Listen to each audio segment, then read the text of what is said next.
Bodoland day बयबो मिथिगौ 2003 सननि 10 फेब्रुवारियाव BTC सुक्ति जादों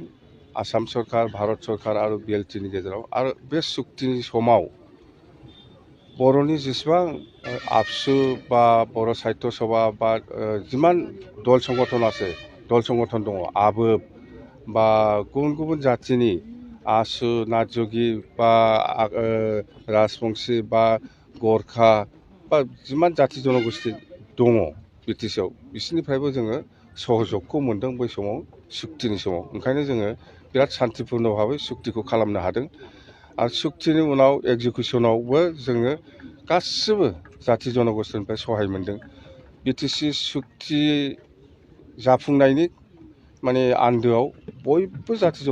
संगठननि सापर्ट दङ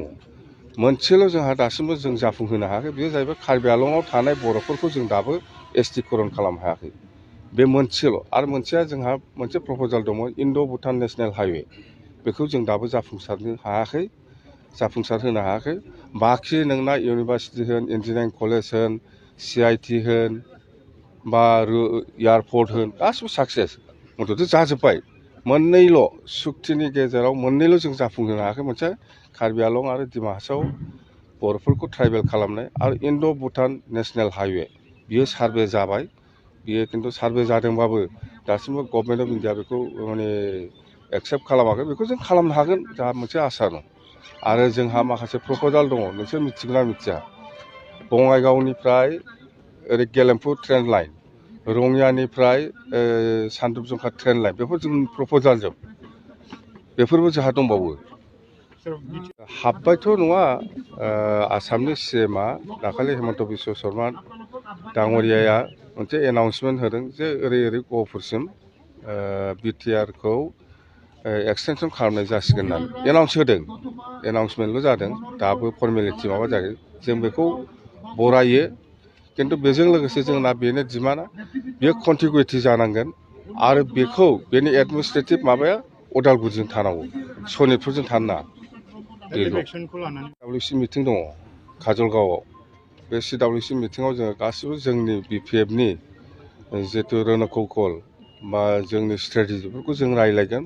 फैगौ 2024आव जितु MP इलेक्सन बेखौ जोङो बोरै पार्टिसिपेट खालामनो आरो बोरै गेलेनो बेनि थाखाय लाहार फाहारनि थाखाय जों दिनै मोजाङै सावरायगोन रायजोआ नुगासिनो दं दिनैनि सरकारा मा मावदों मा मावाखै CWC मिटिं दङ